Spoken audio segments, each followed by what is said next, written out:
Muito boa noite, meus caros colegas e amigos. Eu sou o Pedro Veloso, da turma 21B, e essa é a videoaula de Química para do segundo trimestre. De Química, claro. E ela inclui escala de pH, indicadores de ácido básico também, e classificação de funções inorgânicas em ácido, base, óxido ou sal, e nomenclatura de ácidos e bases. Só que, como as aulas são públicas, eu só gostaria de fazer um pequeno disclaimer antes de começar a aula, que é que se tu tá vendo essa aula e tu não vai fazer a mesma prova que a gente, tu não é do Colégio Farroupilha, ou tu pretende estudar pra Enem, qualquer tipo de vestibular, eu não recomendo que tu use ela, porque eu vou realmente só tratar dos assuntos que caem na prova. A nossa professora reduziu bastante isso e vai guardar o mais complicado pra A2. Provavelmente daqui a alguns meses, algumas semanas, eu vou postar uma aula mais completa. Então, se tu tá vendo essa agora, se tu conhece meu canal, minhas aulas são públicas, né? Eu acho que segura um pouquinho, porque essa é muito nichada só pra essa prova que a gente vai fazer. Dito isso, um dos motivos pelo qual ela é muito nichada é isso aqui. Opa, isso aqui. Durante a nossa prova, além da tabela periódica que a gente sempre recebe, a gente vai receber uma tabela de ânions, que é essa aqui de baixo. A de cátions não, se eu não me engano, tá? A de ânions. E o que isso muda?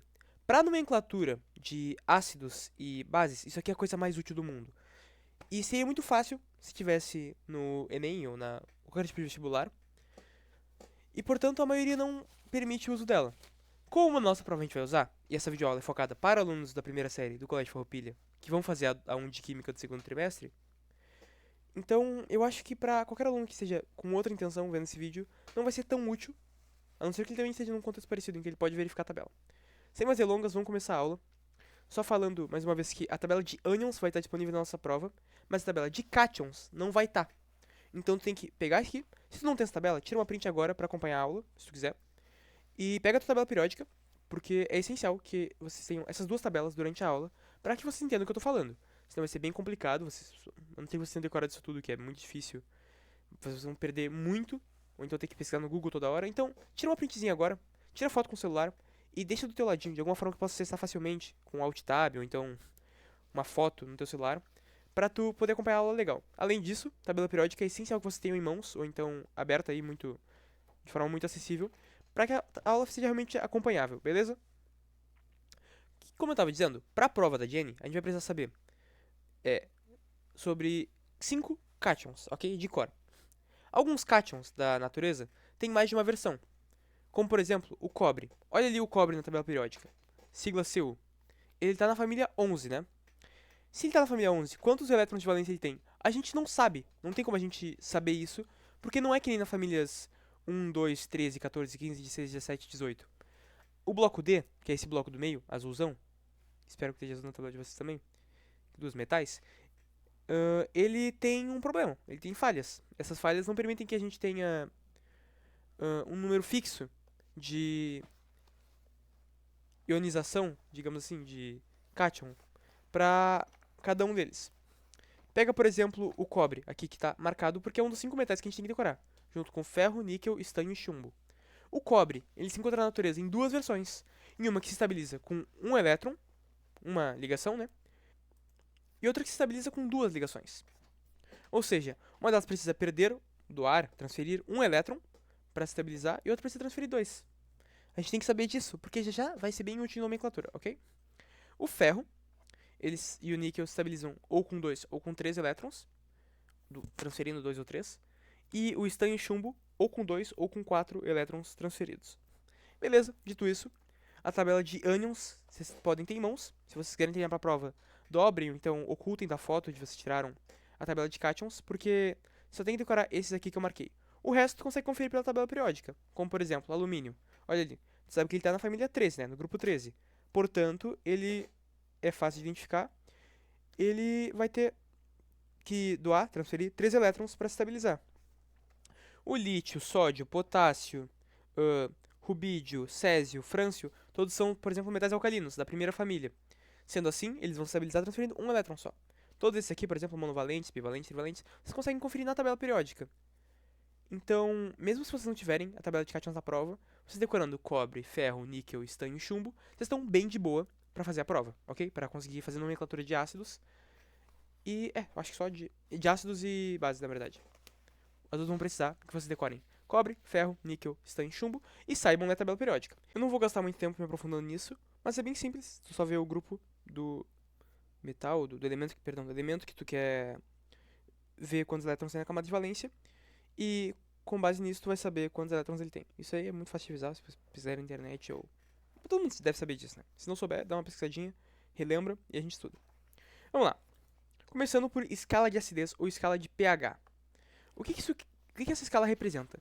Essa escala representa o quão ácido ou quão básico é alguma substância, algum elemento, qualquer coisa. Tanto é que ela é chamada de escala ácido-básica, às vezes. O importante é saber que quanto menor o número, maior a acidez. Quanto maior o número, maior a basicidade. Como assim, Pedro? Quanto mais perto do 14, como essa escala vai de 0 a 14, esse elemento, essa substância está, mais básica ela é. Ou então mais alcalina, como tu preferir chamar. Quanto mais perto do zero, quanto menor esse número, maior a acidez, menor a basicidade. Beleza? Vamos lá. Soluções ácidas tendem a ter uma acidez crescente. Perdão, tendem a ter mais acidez, ser mais perto do zero. Soluções básicas tendem a ser mais perto do 14. Ah, Pedro, mas bem no meio entre o 0 e o 14, tem o número 7 ali.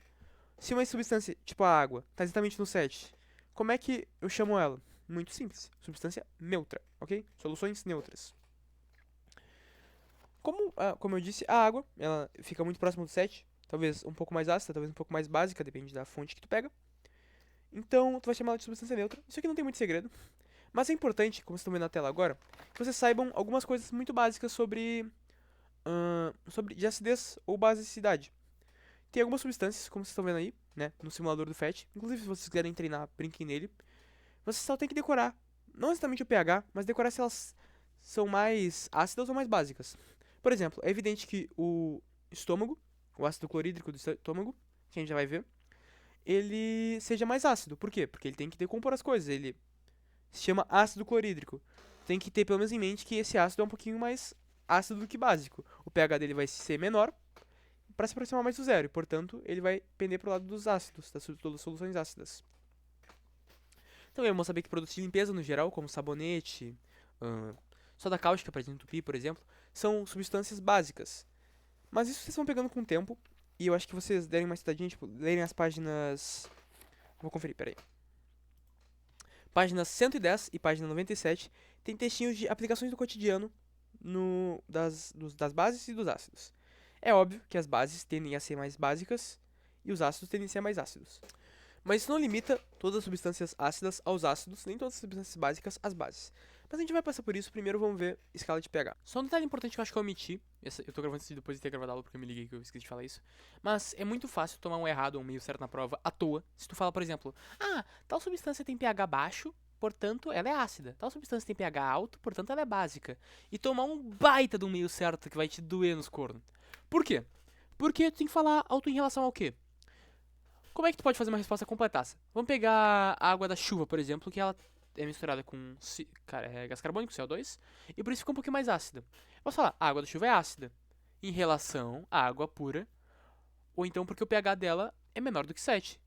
Como assim, Pedro, em relação à água pura? A água pura, na teoria, é pra ter pH 7, pra ser uma solução neutra. Legal? Legal. E por isso... meu Deus. E por isso eu posso usar ele como um bom comparativo para uma solução neutra, legal? Então, se eu chamar algo que é ácido porque o pH é baixo em relação ao quê? Eu posso falar que o pH do refrigerante é ácido, é baixo o pH. Mas em relação ao ácido sulfúrico, o pH do refrigerante é básico. Então, eu vou falar, o refrigerante tem pH ácido porque tem um pH menor, um número menor, em relação ao 7, porque tem um pH menor que 7. Porque tem um pH ácido em relação à água pura, que tem um pH 7. Pode falar algumas dessas coisas pra tu não tomar um meio certo de graça, perder, tipo, meia questão a troco de nada. Ainda mais agora que as questões valem muito ponto, porque são dissertativas e tem poucas questões. Acho que era só isso. Legal. Escala de acidez, que é a mesma coisa que escala de pH, tem alguns indicadores naturais ou artificiais que conseguem te mostrar, a depender da substância, da solução, com uma precisão boa ou ruim, a acidez de uma outra substância. Pega, por exemplo, o repolho roxo, suco de repolho roxo. Quando ele entra em contato com uma substância de pH mais ácido, tá vendo o número é menor, é 2, então pH mais ácido, ele fica avermelhado. Se tem uma acidez mais ou menos, quase neutra, ele fica rosado ou quase roxo. Em substâncias neutras, soluções neutras, ele fica azul, escuro. E quanto mais ele pende para o lado básico, a substância pende para o lado básico, o suco de repolho reage com tons azulados, esverdeados e depois um verde musgo. Pedro, eu tenho que saber disso pra prova. É confuso esse código de cor, né? É um pouco, é difícil de decorar, mas preciso e cai na prova. É só tu saber que indicadores ácido básicos, como o repolho roxo, suco de repolho roxo, eles mudam a cor de uma substância e assim indicam qual que é a acidez dela, porque eles mudam com base na acidez.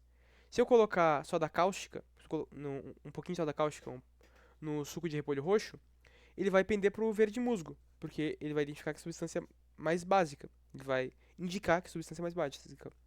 Se eu colocar ácido sulfúrico, ele vai pender para o vermelho, porque ele está indicando que a substância é mais ácida. Ficou claro? Eu espero que sim. Decorem essa escala de cores e entendam que indicadores de ácido básico, indicadores de pH, eles funcionam assim. Tu aplica eles numa substância, uma solução que tu quer descobrir, o pH, eles vão trocar de cor. E se tu souber o código deles, como nesse caso aqui eu estou mostrando para vocês o código do repolho, tu vai saber qual que é a acidez dessa substância, dessa solução em que tu usou o indicador ácido-base. Legal? Vamos pegar outro exemplo para ficar mais fácil de entender. Fenoftaleína.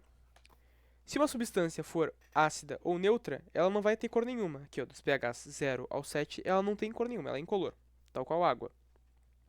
Mas, quanto mais alcalina for a substância, em que tu usar o indicador ácido básico fenolftalina, mais rosada ela vai ficar.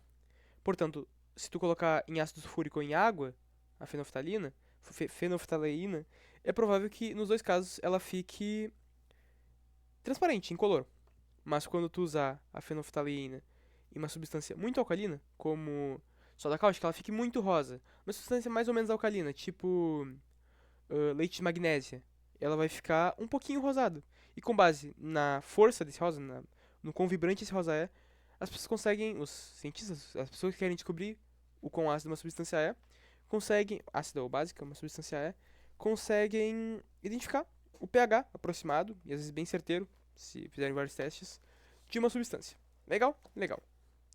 Agora, a última coisa que vocês têm que entender, que eu coloquei vários exemplos de indicadores ácido básicos, tipo azul de timol, laranja de metila, bromocresol e vários que estão vendo aqui. Cada uma dessas linhas aqui de uma cor diferente representa um desses indicadores e como ele reage com cada pH, sendo de 0 a 14, com a escala inteira. Mas eu tô me enrolando. O que eu quero falar? Você tem que entender que indicadores diferentes servem para acidezes diferentes. Se eu quero descobrir uma substância que está provavelmente num pH, sei lá, 3, se eu usar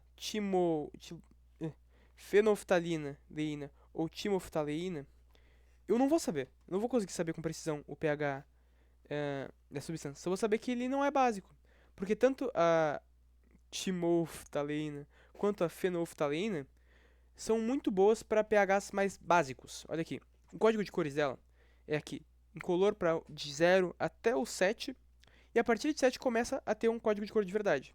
Mesma coisa para timoftaleína, que começa a ter esse tom azulado a partir do 8.5, 8 e pouquinho.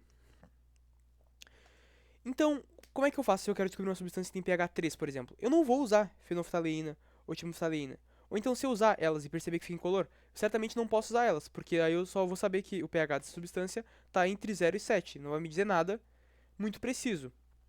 Agora, se eu pegar, por exemplo, vamos ver, o laranja de metila. Tá vendo que aqui, bem aqui no 3, ele fica com um tom de alaranjado? E só nesse cantinho aqui. Porque se ficar entre 0 e 2, ele fica totalmente vermelho. Entre 4 e 14, ele fica completamente amarelo. Ou sei lá, esse amarelo dourado, amarelo alaranjado. Então, para uma substância que tem acidez 3, para eu conseguir saber mais com precisão qual que é o pH dela, eu deveria usar o laranja de metila, ou qualquer um desses indicadores artificiais ou naturais, que seja, que digam que sejam bons para esse tipo de substância.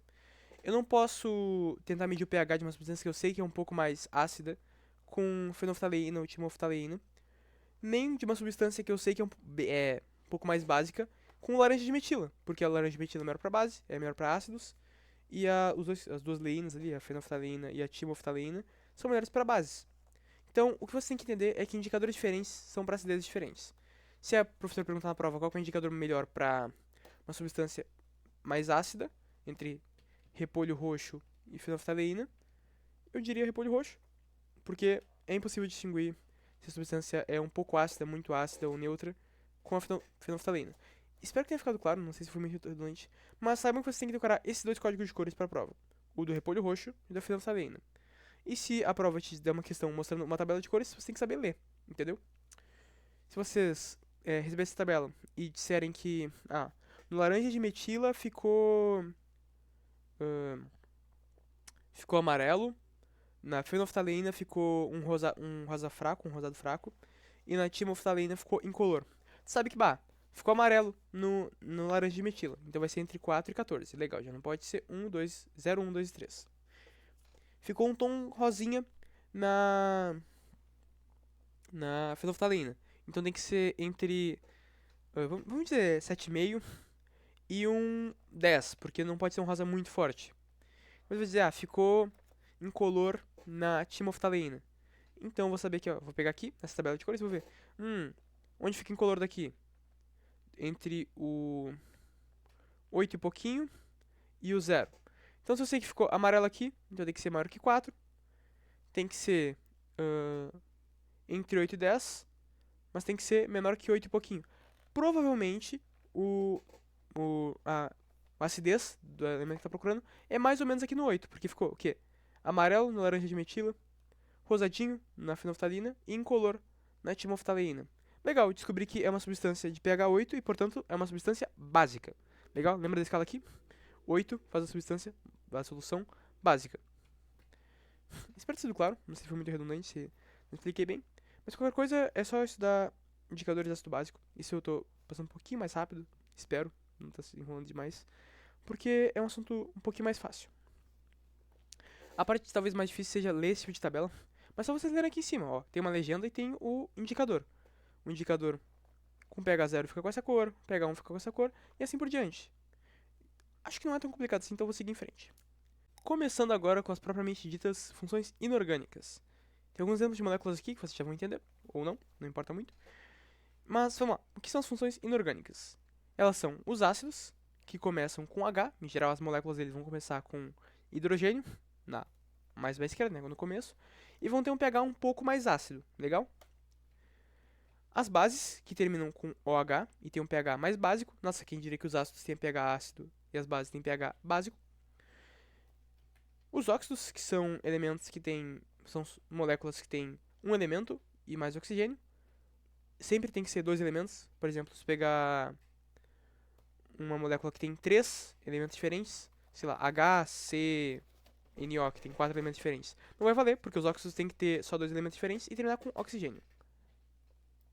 E por fim, tudo que sobrar é sal, provavelmente. Todo o resto das funções inorgânicas, tá? Detalhe muito importante. O que você tem que decorar, especialmente para a prova? Que os ácidos começam com H e que são ácidos. Que as bases terminam com OH e tem pH básico. Que os óxidos são um elemento e mais oxigênio, que nem, sei lá, CO2, que nem SO2, S2O, não importa. E que os sais são tudo que não se enquadrar nesses 3 critérios, ok? Outro detalhe que eu tô gravando agora depois da aula, porque eu esqueci de falar nela, é que... Lembra que a gente falou sobre pH, né? Toda substância ácida, toda não, quase, eu não vou dizer toda, que sempre vai ter uma exceção na química, mas os ácidos costumam ter pH menor que 7. pH baixo, digamos assim, em relação à água pura. E bases têm pH alto. E aí tu pode muito bem pegar a falsa analogia e falar assim: Pedro, se os ácidos têm pH baixo, então toda coisa que tem pH baixo, que tem pH ácido, vai ser um ácido. Aí eu vou dar um tapa na tua cara e falar: pensa direito. Porque pode muito bem ser que um óxido ou um sal tenha pH baixo. O ponto é, todos os ácidos, a maioria dos ácidos, pelo menos, é tradicional que os ácidos tenham pH ácido. Mas nem toda substância que tem pH ácido vai ser um ácido. E básico, Pedro, é natural que as bases tenham, a maioria das bases, espero que todas as bases, se não tiver alguma exceção em química, vai ter um pH alcalino, um pH básico. Mas nem toda coisa com pH alcalino, nem toda coisa com pH básico vai ser uma base. Estão me entendendo? Se eu pegar, por exemplo, o sódio, que é um metal alcalino, um sódio puro, assim, sódio só sódio. Não sei se existe na natureza, espero que sim. Ele vai ser alcalino, porque ele é da família dos alcalinos. Só que ele é uma base? Não, porque ele não termina em OH, é só sódio, é só Na. Isso faz dele um básico que não é uma base. Pega o bicarbonato, por exemplo. Nossa, por que eu não peguei esse exemplo? Muito mais fácil. Bicarbonato, se eu não me engano, é um sal. Ele faz parte dos sais. Ele tem um pH mais básico, mas isso não faz dele uma base. Se liguem nisso na prova, porque vai ter pegadinha. Não sei se vai ter, mas é possível que tenha pegadinha que vai te enganar sobre isso e tu vai te dar mal. Então, toma cuidado. Toda base tem pH básico e todo ácido tem pH ácido. Mas nem toda coisa, nem toda substância com pH ácido é um ácido. Nem toda substância com pH básico é uma base. Feito? Espero ter me feito entender e é isso. Agora sim. Agora, se liga na pegadinha. Pega essa fórmula, essa molécula aqui. Tu vai olhar pra ela e tu vai pensar, olha aqui, ela termina com H. Se ela termina com H, é muito provável que seja uma base, né? Mas toma cuidado. Esse tipo de molécula aqui, que vocês veem, que tem uma cadeia de carbono, que começa com esse CH3 na frente, ou então CH alguma coisa na frente, CH4, CHX, não importa. Ou então CXHY. Elas são moléculas orgânicas. Essas decorebas aqui, de que ácido começa com H, de que base termina com OH, de que óxido é elemento mais oxigênio, whatever, eles são muito úteis eles só funcionam para funções inorgânicas. Então, se cair um ácido orgânico como esse aqui, tu vai te enganar, pode te dar mal. Então toma cuidado, verifica se tá numa estrutura normal e se essa substância é realmente inorgânica, beleza? Porque inclusive, pega sempre que tiver essa terminação aqui, COOH, quer dizer que é um ácido orgânico, como são os aminoácidos, por exemplo, que formam as proteínas que a gente está estudando em biologia. Então você só tem que tomar esse cuidadinho. Eu preferi colocar, porque vai que a Jenny coloca um pH redondo na prova, com uma função orgânica, tipo um ácido orgânico, uma base orgânica, e tu vai, ele, bem trouxa, ver que termina em OH e pensar, se termina em OH vai ser uma base, e tu vai te dar mal. Legal. Funções inorgânicas, voltando agora, só fiz esse disclaimer rápido pra tu não cair em pH redondo na prova. Elas têm um probleminha, se tu decorar essas coisas, que tem H, termina em OH, elemento mais oxigênio e tudo o resto, porque elas não servem de justificativa na prova. Tu não pode falar que hidróxido de alumínio é uma base porque termina em OH, porque é AL, abre parênteses, OH, fecha parênteses 3. Tu tem que justificar de outra forma. Como eu disse, essas quatro aqui não servem de justificativa na prova para explicar por que uma substância, uma molécula, é um ácido, base, óxido ou sal. Tu tem que usar esse carinha aqui. Arrhenius, com dois R's e H. A-R-R-H-Enius. Legal. O que ele diz? Ele diz que as bases são qualquer substância que, em solução aquosa, em suma, em água, liberam um ânion de OH-. Pedro, não entendi nada. Cara, pega a cal hidrogenado, por exemplo, CaO2, e coloca lá na água. Essa setinha aqui mostrou que eu estou colocando na água, tá? Se eu colocar na água essa substância, ela vai liberar 2 OH-. Elas vão se soltar do cálcio, legal? Se a substância ela termina com H-, com OH, é provável que ela solte esses OH-, não importa a quantidade, na água. Então, se tu é uma substância que tu sabe que é uma base, por conta dessa decoreba aqui, tu viu, termina com H, então é uma base. Como é que eu justifico que é uma base e ganho certo na prova? Só dizer, se eu colocar essa substância na água, vai liberar OH-. Em meio aquoso, as bases liberam ânions de OH-. Não é tão complicado assim, é bem fácil. É só uma justificativa que serve de acordo com Arrhenius e é o que a gente tem que usar na prova, porque não dá pra só falar que a molécula é assim e pronto. Não sei porquê também. Mas só pra explicar esse exemplo aqui que eu dei, que é da cal hidrogenada, não, cal hidratada, perdão. Sódio OH2. Como é que eu sei que ele vai ficar assim, por exemplo? Que na água, é claro que os OH vão se soltar, como eu acabei de dizer, que na água eles soltam, eles se como é que é? Como é que era a palavra? Desassociam. Como é que eu vou saber que eles vão ficar aqui sim? Vamos lá. Quantos OH a gente tem aqui? Tem um número aqui indicando. Tem 2, né? Portanto, vão ser 2 OH. Se são 2 OH que se liberaram, com quantos o cálcio se estabilizava antes? Bem, se ele precisava de 2 OH-, então ele era mais 2. Se ele precisava de menos 2, porque o OH é menos, ele precisava de 2 dele, então ele era mais 2. Esse aqui é de aquoso, só para mostrar que ele está em solução aquosa, ok? Para o ácido é tão simples quanto. Lembra que o ácido ele era toda função inorgânica que começa com H? Nesse caso, o que Arrhenius diz é que os ácidos são substâncias que, em solução aquosa, que na água, liberam H+. Ah, Pedro, nas bases é OH- e nos ácidos é H+? Sim, simples assim. Tu vai pensar, tu vai ver, por essa decorebinha aqui muito fácil, que, começou com H. Como é que eu justifico numa questão dissertativa que é um ácido? Porque em solução aquosa, porque em água, essa substância vai liberar um hidrogênio, vai liberar um H+, e portanto ela vai ser um ácido, beleza? Não é tão difícil assim, então vamos lá. Pega o ácido sulfúrico, esse aqui? Isso.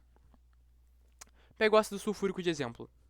Tu coloca ele em água, como essa tinha amostra, ele vai liberar quantos hidrogênios? Aqui tem 2, né? Então ele vai liberar 2 hidrogênios.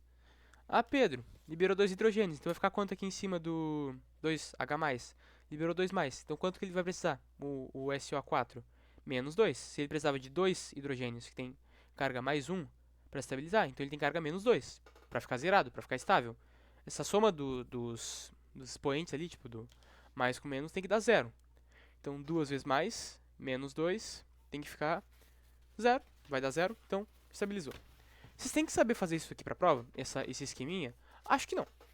A Jenny falou algumas vezes que não precisa, mas talvez pra 2 precise, então eu já tô adiantando isso pra quem quiser.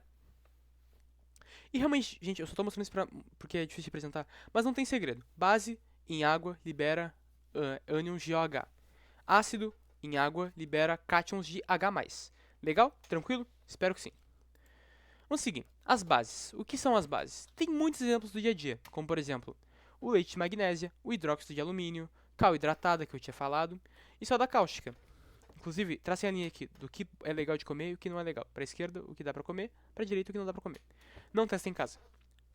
Vamos lá. Eu tinha dito... Tá, esses aqui são alguns exemplos de coisas aqui de bases do dia a dia que estão na página 97 que eu tinha falado. Bases e suas aplicações no cotidiano.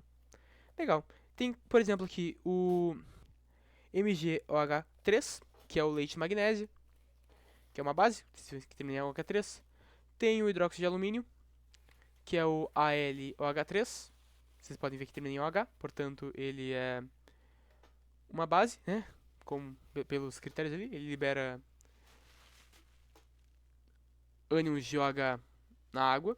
E tem a cal hidratada, que é cálcio OH2, e libera 2 ânions de OH em água.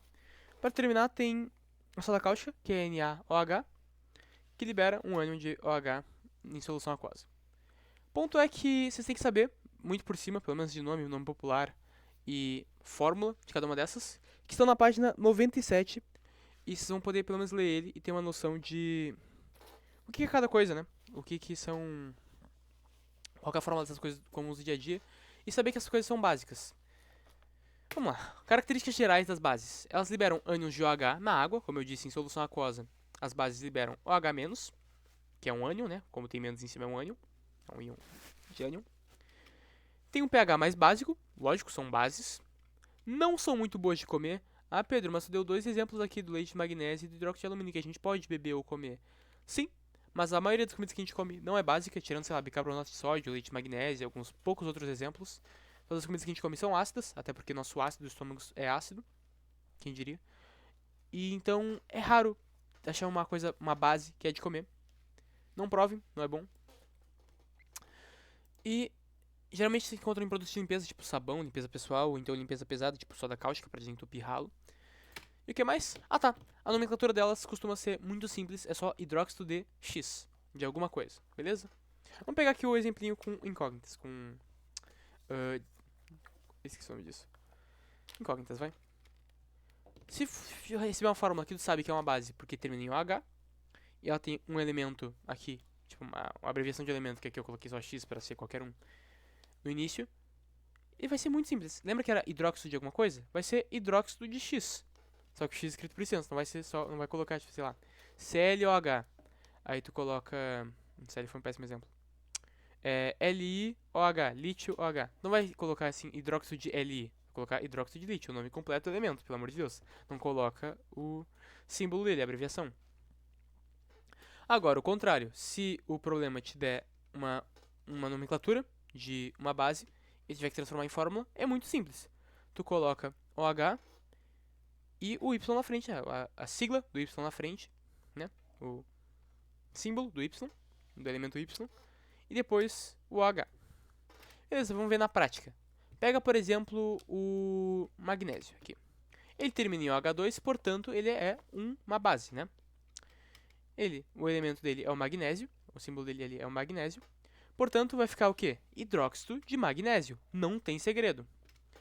Agora tem um casinho um pouquinho diferente. Vocês lembram da tabela de cátions? Pega aí a tua tabela de cátions e vê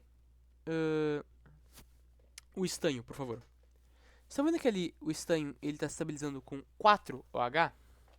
O OH não era menos, Pedro? Ele não representava um ânion de menos 1? Um ânion de menos? Sim.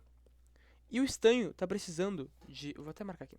O estanho está precisando de 4 desses ânions para se estabilizar? Sim, tá sim. Então isso aí é o estanho que precisa de 4 para se estabilizar, né? O estanho mais 4, né? Sim. Então como é que eu diferencio se é o hidróxido de estanho mais 4 ou o hidróxido de estanho mais 2? É chatinho, mas é fácil, na verdade. Se eu tiver a fórmula ali, tiver escrito, por exemplo, SnOH4, tu vai saber, porque tu decorou naqueles 5 elementos que eu falei, lá do início da aula. Pega aqui. 5 elementos aqui, tu decorou, né? O estanho, ele pode precisar de mais 4 ou mais 2 para estabilizar. Onde é que eu tava? Aqui. Tá. Hidróxido de estanho. Se ele tiver que usar mais 4, tu vai colocar em números romanos, ao lado dessa nomenclatura hidróxido de estanho, o número 4 em números romanos. IV, que é o 4. Legal. Como assim? Use tua imaginação fértil para imaginar que aqui está escrito SnOH2. Se está escrito SnOH2, quer dizer que eu só precisei de 2 OHs para estabilizar o estanho. Sendo assim, ele só pode ser o estanho que precisa de mais 2 para estabilizar. O estanho mais 2, né? O Sn mais 2 que estava na tabelinha azul. Se ele fosse o Sn mais 2, eu não ia colocar hidróxido de estanho 4. Eu ia colocar hidróxido de estanho 2. Simples assim.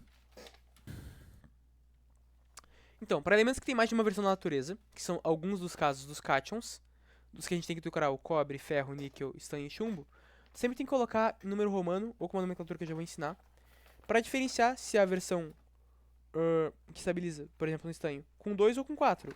O exemplo do cobre, com 1 ou com 2. Vamos lá. E só seguindo, se te derem uma nomenclatura de um hidróxido, ele escrito por extenso, e tu tiver que transformar em fórmula. Aí é um pouco mais complicado, mas tem que usar uma coisa que a gente sempre usa na química, que é o tal do escorrega. Olha na tua tabela periódica, que tu também tem que ter em mãos, e vê ali, ó. O alumínio, ele tá em que família? Família 13, Pedro. Então ele precisa transferir quantos elétrons para se estabilizar? Precisa transferir 3, Pedro. Muito bem. Se ele tem que transferir 3 elétrons para se estabilizar, então eu vou precisar de 3 OH. Como é que eu vou saber disso? Olha aqui. Faz assim. Coloca alumínio mais 3, porque ele precisa transferir 3 elétrons. Ele tá com 3 a mais do que ele precisa para estabilizar. O OH ele consegue agrupar, consegue pegar um elétron para ele, para estabilizar. E depois ele não consegue pegar mais, porque ele fica estável. Então, para o hidróxido de alumínio ficar estável, para dar certo, eu escorrego. Eu passo mais 3 para cá e menos 1 para lá. Vai ficar Al1OH3. Para cada um alumínio que eu tiver, vou precisar de 3 OH. Legal. Descobri isso por onde escorrega, né? O 3 passou para cá, o 1 passou para cá. O sinal não importa, tá, gente? Mas como é que isso aqui vai ficar em uma fórmula? Vai ficar hidróxido de alumínio, é a mesma coisa que AlOH3, porque para cada alumínio que eu tiver, eu vou precisar de 3 OHs, 3 desse ânion para estabilizar ele. Simples assim, gente. Vamos pegar outro exemplo para vocês fazerem agora com a tabela periódica de vocês. Se eu disser hidróxido de berílio, tu vai ver, poxa Pedro, berílio é da família dos metais alcalinos terrosos, é da família 2. Se é da família 2, ele é mais 2 aqui em cima. Imagina que aqui é o Be mais 2. Então ele vai precisar de quantos para estabilizar? Faz o escorrega, vai 2, passa 2 para cá, passa 1 para cá. Então vai ver, berílio precisa de 2 OH para estabilizar. Portanto vai ser Be, abre parênteses, OH, fecha parênteses 2. Como? Como assim, Pedro? Se não conseguir imaginar, tenta escrever isso. O berílio ele é mais 2, porque ele está na segunda família. Portanto, ele vai precisar de transferir 2 elétrons para estabilizar. Para isso, como cada OH consegue portar um elétron, consegue pegar um elétron transferido, ele vai precisar de 2 OH. Portanto, a fórmula do berílio seria BeOH2. Legal? Espero que sim. Esses exemplos aqui são muito úteis quando a tabela te ajuda. Se, por exemplo, ela te der um elemento como lítio, berílio, alumínio, tu vai saber a família deles. E, portanto, tu vai saber se ele é mais 3, mais 2, se ele é mais 1, quantos ele precisa receber para estabilizar, etc. Mas vamos pegar um caso um pouquinho mais chato. Ah, é claro que tem casos em que a tabela não ajuda, mas tem um número romano no cantinho, como era o caso aqui do hidróxido de estanho. Como está dizendo hidróxido de estanho 4, tu vai ver na tua tabela periódica e vai ver, estanho, SN, SN. Pô, tá naquele bloco ali que eu não sei dizer bem quantos elétrons ele estabiliza. Só que, tá escrito hidróxido de estanho 4. Se é estanho 4, ele só pode estabilizar com 4. Então vamos lá. Vamos pegar aqui o alumínio, por exemplo, se ele tivesse duas versões da natureza. Uma que estabiliza com mais 1 e uma que estabiliza com mais 3. Se ele tivesse hidróxido de alumínio 1, eu saberia que ele vai ser AlOH. Ou OH1, não importa. A gente não coloca 1 na química, né? Mas ia ser AlOH. Por quê? Porque ele estabilizou com um só. Não vai precisar de mais do que um OH para estabilizar esse alumínio. Se tivesse escrito alumínio, hidróxido de alumínio 3, eu saberia que é AlOH3, porque o número romano aqui do lado indica quantos OH eu tenho. Como é que era o nome disso? Quantas hidroxilas eu tenho. Se tem um número romano, facilita muito a vida, porque eu sei que o número de hidroxilas, que é esse tal desse OH, vai ser a mesma coisa que o número romano. Se tiver ali, hidróxido de chumbo 4, eu sei que vai ser Pb, que é o símbolo do chumbo, e OH4, porque é óbvio, tem um número 4 em romano ali, então vai precisar de 4 OHs. Legal, vamos pegar esse símbolo aqui. Tem casos em que vai aparecer hidróxido plumboso. Pô, Pedro, plumbo vem de chumbo, né, porque é Pb, plumbo, plumb no inglês, né? E aí eu vou pensar assim, vou ver na tabela periódica onde é que tá o chumbo. Pb, Pb, Pb, tá naquele grupo esquisitinho em que as coisas não fazem sentido. Tá naquele grupo dos metais em que tem mais de uma versão da natureza. Vocês lembram? Então, eu vou pensar, pode ser tanto Pb mais 4 quanto Pb mais 2. Por quê? Porque são duas versões do chumbo na natureza. O chumbo, que é o plumbo, ele pode precisar de 4 elétrons para estabilizar ou de 2. Não tem como eu saber. Mas tem, na verdade. O ponto é, se fosse Pb mais 4, a fórmula ia ficar PbOH4. Se fosse Pb mais 2, a fórmula ia ficar PbOH2. Então como é que eu faço, Pedro? Eu marco duas alternativas na prova? Não mesmo. Tu vai olhar pra nomenclatura que tá um pouquinho diferente. Tá vendo que não tá que nem normalmente estaria? Tipo, hidróxido de plumbo, no caso, hidróxido de chumbo, hidróxido de alguma coisa? Tá, hidróxido plumboso. Por que plumboso? Olha esse sufixo aqui, o sufixo oso. O que ele quer dizer? O sufixo oso quer dizer que... Aqui, ó. Esse plumboso, essa terminação em oso, quer dizer que o elemento, a nomenclatura, é com a forma da natureza com menos elétrons. Meu Deus, Pedro, como assim? Com menos elétrons necessários para estabilizar. Daqui, qual precisa de menos elétrons para estabilizar? O Pb mais 4 ou o Pb mais 2? O Pb mais 2 precisa de menos, né? Então a fórmula vai ser PbOH2. Pera, me confundi, não entendi. Volta, Pedro. Tá. Não se desespera e tenta entender comigo. O sufixo oso, ele representa quando a gente precisa de menos ligações para estabilizar. E o sufixo ico, quando tu precisa de mais. Então é só tu decorar esse modelinho aqui. Se tiver escrito, vamos pegar outro elemento, ferro. Vamos pegar ferro que não fica tão estranho. Hidróxido ferroso, tu vai olhar na tua tabelinha azul, que tá agora em mãos do lado, vai ver, ferro estabiliza ou com mais 2 ou com mais 3. Se é hidróxido ferroso, então só pode ser com ferro que estabiliza com menos coisas, que é o ferro mais 2. Legal. Hidróxido ferroso vai ser a mesma coisa que hidróxido de ferro 2. Ou então, FeOH2, né? Legal. E se tiver escrito hidróxido férrico?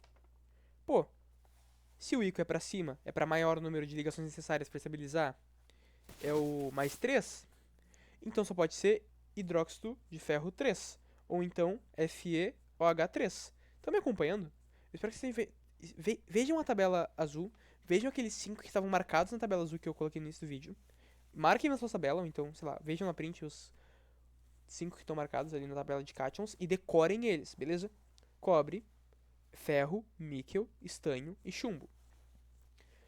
É essencial que vocês entendam do que eu tô falando para conseguirem acompanhar a aula de nomenclatura sem se perder. Então vamos lá. Tu vai saber que o hidróxido... Vamos voltar aqui nesse exemplo. Que o plumboso, ele está se referindo ao PbOH2, porque se é oso, olha aqui na setinha, o oso é o mais para baixo, é o com menos ligações necessárias para estabilizar. Portanto, vai ser com o Pb mais 2, e portanto vai ser PbOH2.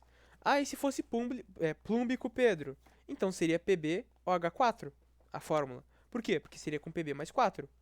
O ico representa mais, o oso representa menos. Enquanto se tiver escrito oso, vai ser a menor variante da natureza dele. Vai ser o dos 5 elementos lá que eu mostrei, por exemplo, vai ser o com menos elétrons necessários para estabilizar.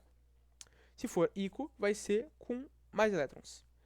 Beleza, Pedro, tô começando a entender. Tô olhando minha tabelinha azul aqui, tô vendo que, sei lá, se for cúprico, que vem de cobre, vai ser oso quando for mais 1, e vai ser ico quando for mais 2, porque ico é quando é maior o número de elétrons necessários para estabilizar, maior número ali em cima, né, da abreviação, e oso é quando é menor o número ali em cima. Então se for oso, vai ser, no cobre, mais 1. Se for ico, vai ser mais 2. Legal, comecei a entender, Pedro. Mas como é que eu decoro isso? Como é que eu decoro que ico é pra maior númerozinho de cima, maior, tipo, exponenciador ali, olha na tabelinha azul, maior numerinho de cima, e que oso é pra menor número de cima? Vou te perguntar assim, quando tu for bem na prova, depois da minha videoaula. Como é que tu gabaritou a prova? Lógico que foi com Veloso. Tu vai lembrar que o ico, tu escreve em 2 linhas, né? O ico ficou mais pra cima porque ele precisa de mais elétrons pra estabilizar o negócio. O oso, de Veloso, fica mais pra baixo porque ele precisa de menos elétrons pra estabilizar. Vamos pegar essa tabelinha dos 5 anos que a gente tem que decorar como exemplo, pra vocês entenderem. Se tiver escrito, vamos dizer, hidróxido ferroso. Se é ferroso, é lógico que aprendi com Veloso. Ah, o oso é mais pra baixo. Se é mais pra baixo, vai ser a versão do ferro que tem menor número aqui em cima. Vai ser o ferro mais 2, porque 3 é maior que 2. Se é ferroso, vai ser com o ferro mais 2, né? Porque é menorzinho o número aqui de cima. E a fórmula, como é que vai ficar do hidróxido ferroso? Se ele é mais 2, então vai ficar Fe, que é de ferro, né? OH2, porque vai precisar de 2 OH para estabilizar. Muito bem, espectador, que conclui isso agora. Se tiver escrito hidróxido cuproso, não minto, cúprico.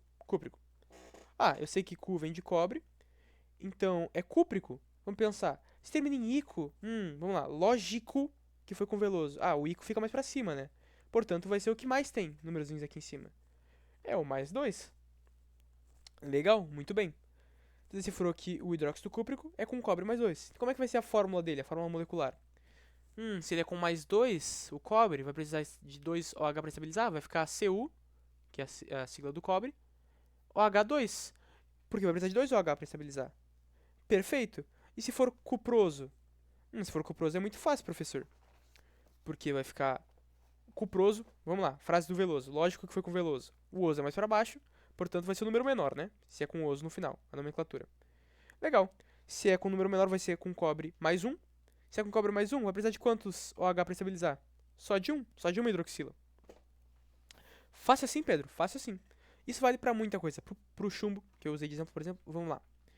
Hidróxido plumboso vai ser a mesma coisa que o hidróxido de chumbo 2, porque é oso, né? O chumbo tem quantas versões da natureza? Tem 2. Tem aqui a com mais 2 e a com mais 4. Se for o plumboso, o oso é mais para baixo, né? Naquela frase do lógico que foi com Veloso. Se é mais para baixo, é o número menor. Entre 2 e 4, qual que é menor? O 2. Sendo assim, vai ser a mesma coisa que o hidróxido de chumbo 2. Ou então, PbOH2. Pera, Pedro, não entendi. Olha aqui, é plumboso. E na frase, lógico que foi com Veloso, o oso é mais para baixo. O oso representa menor carga na natureza. Sendo assim, o chumbo, que de acordo com a tabelinha, tem duas versões, a de mais 2 e a mais 4. A versão com menos carga é a mais 2. Sendo assim, a mesma coisa que o hidróxido de chumbo 2, e vai precisar de duas hidroxilas para estabilizar. 2OH, Pb, que é o chumbo, OH2. Ah, que fácil, Pedro, na real que agora estou entendendo. Mas pega só o mesmo exemplo. Hidróxido plúmbico. Termina em ico, eu sei que é com chumbo. Chumbo tem as versões mais 4 e mais 2 na natureza. Se é plúmbico e o ico quer dizer que é mais carga iônica, que é maior o númerozinho de cima, então vai ser a mesma coisa que hidróxido de chumbo 4. Ou então PbOH4. Simples assim, espero que tenha me feito entender, espero que tenha explicado bem. Esse conteúdo é um pouquinho mais chato, mas é só vocês decorarem esses 5 aqui, que estão muito tranquilos para a prova, porque não vai ter tabela de cátions na prova. A tabela azul, inclusive eu deixei de cor azul aqui para ficar associável, não vai ter a parte de cátions na prova, só a parte de ânions. Então vocês têm que decorar que na natureza o cobre pode ser mais 1 ou mais 2, o ferro e o níquel pode ser mais 2 ou mais 3, o chumbo e o estânio podem ser mais 2 ou mais 4. Beleza? Real que não tem muito segredo. Vocês decoram isso e vocês pensam que, se quer qualquer um desses 5, eu tenho que colocar o número romano do lado. Porque não é qualquer um das bases, que é só colocar hidróxido da base, hidróxido do elemento que vem antes. Tem que colocar um númerozinho romano, tem que colocar ico ou oso, se for a versão que tem mais elétrons para estabilizar, é ico. Se precisa de menos, é oso. Por quê? Por quê, Pedro? Porque é lógico que eu aprendi isso com Veloso. O ico fica pra cima, o oso fica pra baixo. O ico é no final da frase, no início da frase, o oso é no fim da frase. Oso menos, ico mais. Beleza? Espero que essa analogia tenha ficado fácil de decorar. Lógico que foi com Veloso. Se quiserem escrever na prova, assim, começa a primeira coisa que escreve na capa é lógico que foi com Veloso. Em duas linhas, né? Lógico em cima, oso embaixo. E tu vai saber. Vamos agora para os ácidos. Exemplos que você tem que saber. Estão na página 110 do livro. Mas entre eles, a gente tem o ácido acético, que tem em vinagres, tipo vinagre de maçã.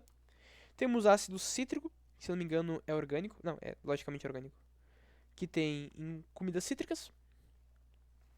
Ácido sulfúrico, não sei se dá pra ler aqui. Que é usado muito em bateria de carro ou em alguns adubos. Mas tudo vocês encontram na página 110. E é claro, o ácido clorídrico, que ele é do estômago. Vocês precisam dele para sobreviver e digerir proteínas. Mas isso é biologia, não tem que decorar isso. Vamos lá, vamos seguindo. Agora indo para as características mais gerais dos ácidos. Salvo esse aqui que você já tem que ter na ponta da língua, mas são na página 110, que são o ácido acético, que é orgânico, inclusive não é uma função inorgânica, tomem cuidado. Que é o CH3COOH. Tem o ácido cítrico, que não tem fórmula aqui na apostila, provavelmente ser uma fórmula muito grande por ser um ácido orgânico. O ácido sulfúrico, que eu acho que vai cair muito na prova, porque é um ácido muito famoso, né? Todo mundo conhece o ácido sulfúrico. Que é o H2SO4, né? É bom vocês decorarem isso, mas vocês têm como saber, já pelo que eu vou ensinar daqui a pouco sobre nomenclatura. E o ácido clorídrico do nosso estômago, que é o HCl, legal? Ele que digere proteínas. E, enfim, ele tá no nosso corpo, você tem que saber, HCl, legal. Vamos lá. Características gerais dos ácidos. O que temos? Eles liberam cátions em solução aquosa ou na água, tá? Cátions de hidrogênio, H+. Eles têm um pH ácido. Quem diria que ácidos têm pH ácido? Isso aqui é revolucionário. Eles podem ser ou hidrácidos ou oxiácidos, você tem que saber disso. Porque, eu já vou revisar, mas você tem que saber quando é quando pra fazer nomenclatura, ou pra pegar nomenclatura e fazer fórmula. Eles têm um sabor mais ácido e azedo. Inclusive, todas as comidas que a gente... Todas não. Quase todas as comidas que a gente come são ácidos. São ácidas, tá? Nem que seja tipo um pouquinho. Tem algumas que são muito mais, outras que são muito menos. É claro que, por exemplo, se pegar um refrigerante, ele vai ser mais ácido que uma canja de galinha. Mas vocês podem brincar naquele simulador da iFat pra dar uma decorada. Ou só usar a lógica. O que usam pra quando alguém tá doente? Dão um refrigerante ou dão uma canjinha? Como a canjinha ela é menos ácida, é um pouquinho mais fácil de digerir, então uma canja de galinha vai ser um pouquinho mais básica. Não vai ser base, porque o pH ainda é tipo 5.8, não é maior do que 7. Mas enfim, é isso. Legal. E a última coisa que você tem que saber sobre os ácidos é que todos eles vão se chamar, na nomenclatura, ácido alguma coisa. Ah, Pedro, vai ser muito fácil então, né? Vai ser, se for cloro, vai ser ácido de cloro. Se for HBr, vai ser ácido de bromo, né? Não, não é tão fácil assim, porque química, como dá pra falar, tem personalidade forte. Então não é uma matéria pra facilitar as coisas, né? Vamos lá. Como eu disse, você tem que diferenciar hidrácidos e oxiácidos, que são uma das características dos ácidos. Eles podem ser hidrácidos ou oxiácidos, sem deixar de ser ácidos. E os hidrácidos, eles são como? Hidrácidos, eles são como? Eles não possuem oxigênio. Por exemplo, H2S, HCl, HBr e HCN. Todos esses não têm oxigênio na fórmula, portanto são hidrácidos. Ah, Pedro, se não tiver a fórmula, se tiver o nome dele, como é que eu vou saber que ele é um hidrácido? Muito simples, ele vai terminar em hídrico. Ácido, alguma coisa, hídrico. Pega esse cloro, por exemplo, aqui. Como ele, na sua forma de ânion, ele é um cloreto, vai ficar clorídrico. Ou então cloro, cloro mais hídrico, clorídrico. Ácido clorídrico é certamente um hidrácido porque termina em hídrico. Ó, hídrico, hidrácido. Algo hídrico é porque tem água, água, hidrogênio. Pra mim ajuda a decorar. E agora os oxiácidos. Qual que é a diferença deles? É muito fácil. Eles possuem oxigênio. Na fórmula deles, de exemplo aqui, vocês vão ver, sei lá, HClO4 tem oxigênio e começa com H, sem deixar de começar com H, né? H3PO2, ele começa com H, termina com O. Todos esses são oxiácidos. Por quê? Começa com H, portanto vai liberar um ânion ou mais, né? De ânion? Não, cátion de hidrogênio, quando em solução aquosa, de acordo com Arrhenius, né? Deixa eu ver se eu consigo voltar lá. Em solução aquosa libera um ânion, um cátion, meu Deus do céu, de hidrogênio. Agora o caminho é longo. Portanto, é um ácido.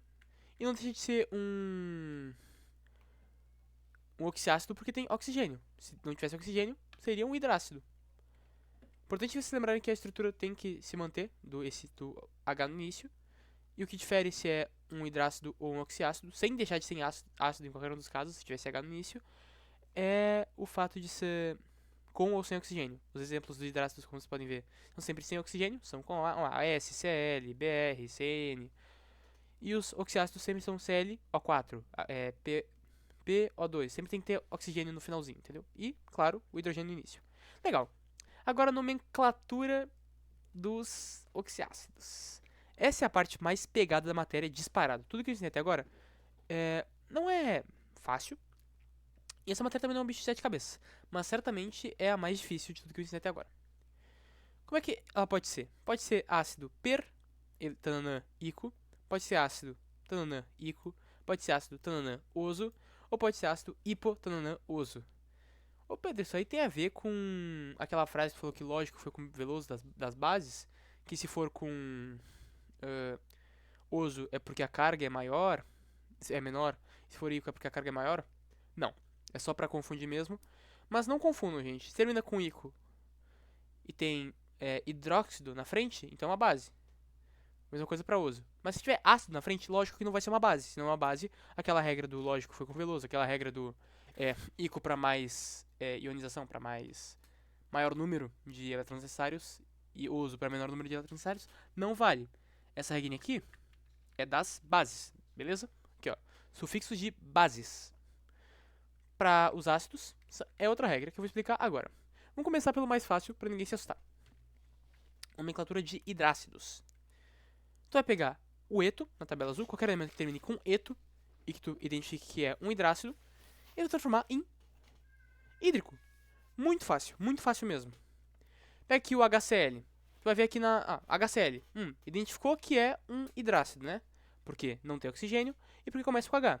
Legal, eu vou ver o que é o Cl na tabela. Cl, primeiro da tabela de ânions, que vocês vão receber no fim da prova. Ah, o Cl é cloreto. Troca o eto por hídrico. Ácido clorídrico.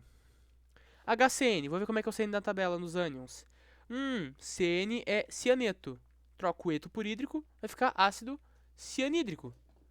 Preciso falar que com S, olha na tabela, vai ficar sulfeto, ácido sulfídrico. Não tem segredo.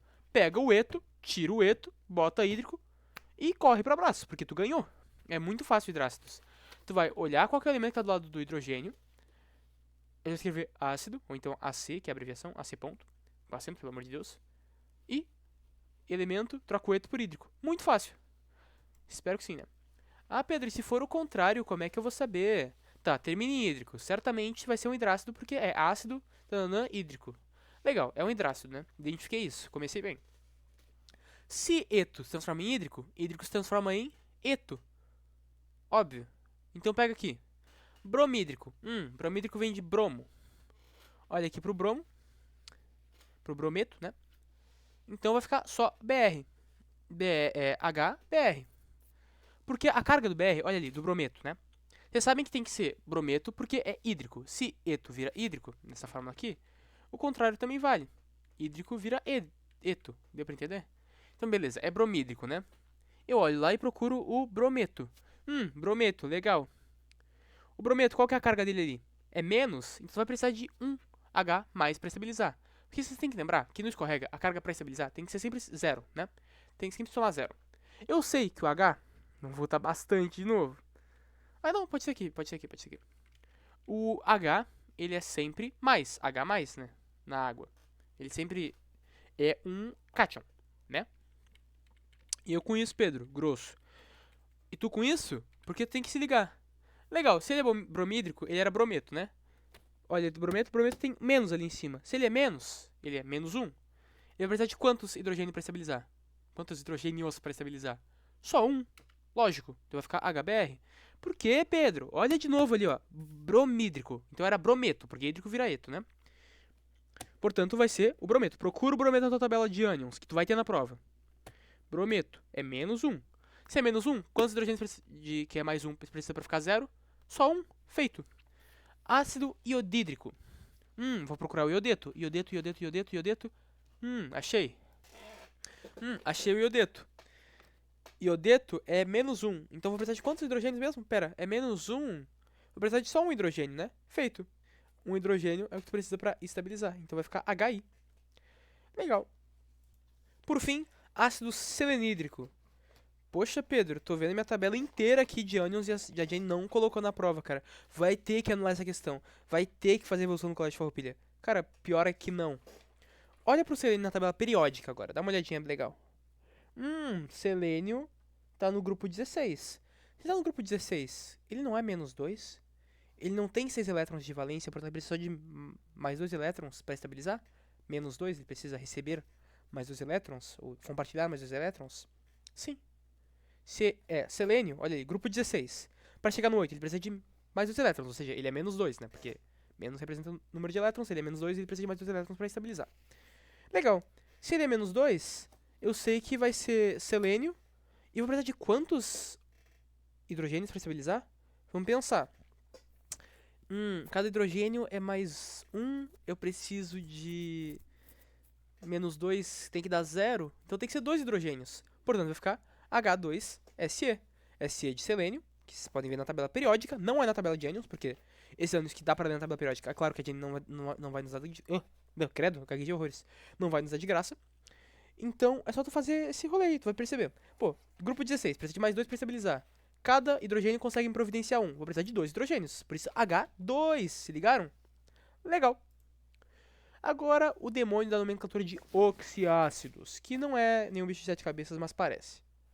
Os mais atentos vão se ligar que antigamente estava escrito 21C na capa das minhas aulas e agora tá 21B. E eu confesso que eu perdi essa aula de oxiácidos na troca de turmas. Porque a B já tinha tido e a C ainda não. Por conta de viagens, saída de estudos, palestras, nos fizeram perder. Feriados também. Nos fizeram perder uma aula de química e a gente tava uma aula atrás da B. E eu só não tive aula sobre oxiácidos, o que me prejudicou um pouquinho.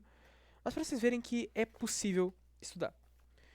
Pra quem não gostar do método que eu apresentar agora, eu recomendo muito as aulas do Gabriel Cabral, que é um doidão aí que faz aula explicando NOx, esse tipo de coisa, e oxiácido.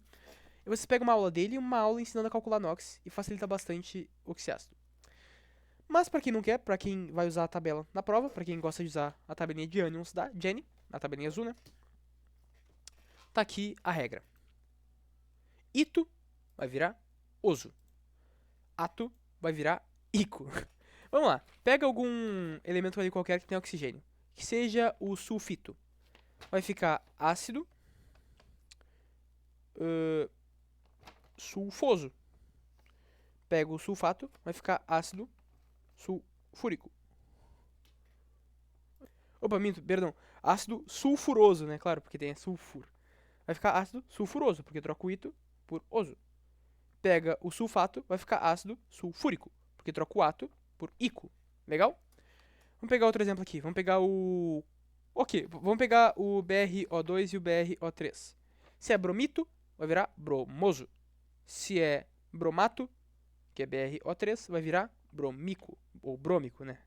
Melhor. Não tem segredo. Como é que eu decoro isso, Pedro? Tem a frasezinha idiota pra decorar? Tem, mas essa não é minha. Não é lógico que foi com o Veloso. Essa é mais sem graça porque não foi eu que inventei. Mentira, é melhor porque não foi eu que inventei. E é mosquito teimoso no bico do pato. Se termina em ito, tu vai transformar em oso. Se termina em ato, tu vai transformar em ico. Então, mosquito teimoso. No pato do bico, entendeu? No bico do pato, ok. Mas o ato que vira o ico e o ito que vira o oso. Vamos começar com HClO. Vai ver, tá. Como é que é ClO na tua fórmula ali? ClO, tá? É hipoclorito. Se eu vou trocar o ito, lembra daquela frasezinha mesmo? Como é que era? Era o... Opa. Era mosquito no bico do pato. Se é hipoclorito, vai ficar hipocloroso.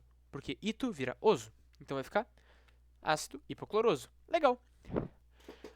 Vamos ver o HBrO2. No caso, sem o H, né? BrO2. BrO2 é o bromito. Se é bromito, vai ficar ácido bromoso. Legal? Fácil assim, né? Não sei porque eu botei tanto medo no oxiácido, no fim era mais fácil do que eu lembrava. Pega aí o IO3. IO3. Aqui, IO3 é clorato. Ato virava, como é que é? Bico do pato? Ato vira ico, né? Vamos ver ali na real. Ato vira ico, né? Então vai ficar ácido iódico. Isso, iódico. Vou botar o errado, né? Agora, por fim, o MnO4, que é ali o permanganato. Pô, se é permanganato, troca o ato por quê? Troca o ato por ico. Então vai ficar ácido permangânico. E se for o contrário, Pedro? Ácido sulfúrico. Tem que fazer a lógica inversa. Mosquito teimoso, bico do pato. Se termina em ico, quer dizer que já foi ato. Eu tenho que achar quem que era o tal do sulfato. Sulfato. Vamos ver. Era o SO4. Legal, né? O que eu faço com essa informação? Olha ali a carga do SO4. É menos 2, né? Quantos hidrogênios vou precisar para estabilizar esse tal desse SO4? Pô, se ele é menos 2, vou precisar de 2 hidrogênios, que são mais 1, para estabilizar. Então vai ficar H2SO4. Legal. E o ácido hipocloroso? Pô, se ele é hipocloroso, Opa, já dei spoiler. Mosquito teimoso tem que ter sido hipoclorito. Vamos catar o hipoclorito na tabelinha azul, gente, como sempre. Hipoclorito era ClO-. Se a carga é menos, então vai ser só um hidrogênio. É menos 1 a carga, vai precisar só de um hidrogênio. Então HClO. Simples assim e... tem mais erros, não. Chapei. Mal eu. Ácido nitroso. Se ele é oso, mosquito teimoso, ele já foi ito. Então tem que procurar o nitrito. Nitrito, isso. Nitrito. Vamos ver. Cadê? Aqui. Na tabela dos monovalentes ali. Nitrito é NO2-. Se a carga é menos 1 e é NO2, vai ficar... a carga é menos 1, vai ser um hidrogênio só, já sabemos disso. E é NO2, então vai ficar HNO2. Muito simples, muito fácil. Vamos lá para o... O quê? Pro perclórico.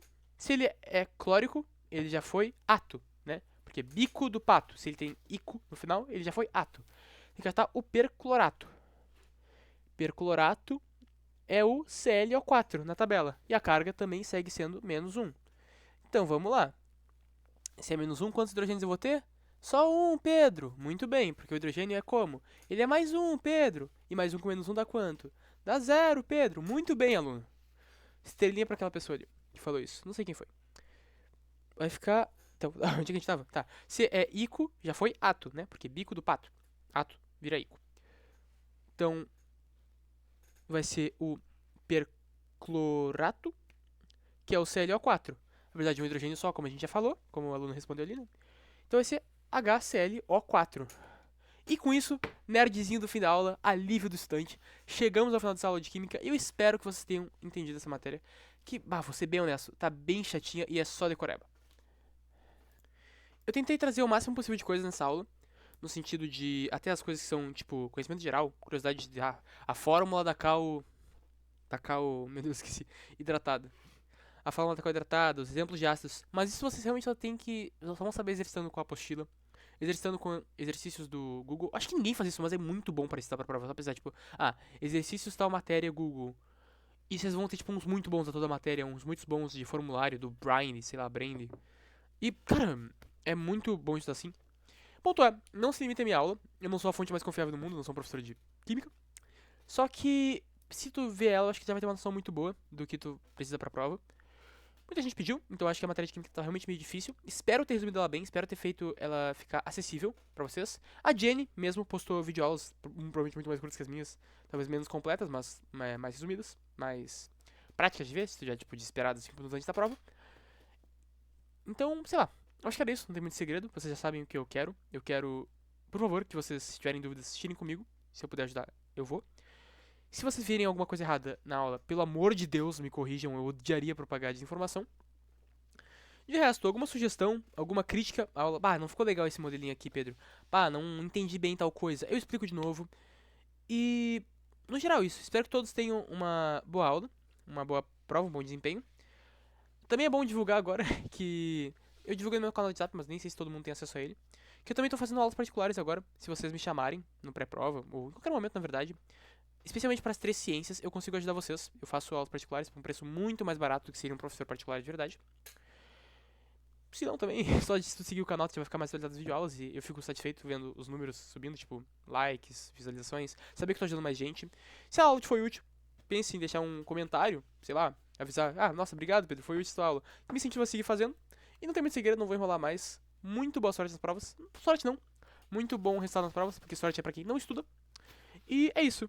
Muito obrigado por assistir até aqui e valeu. Tchau, tchau.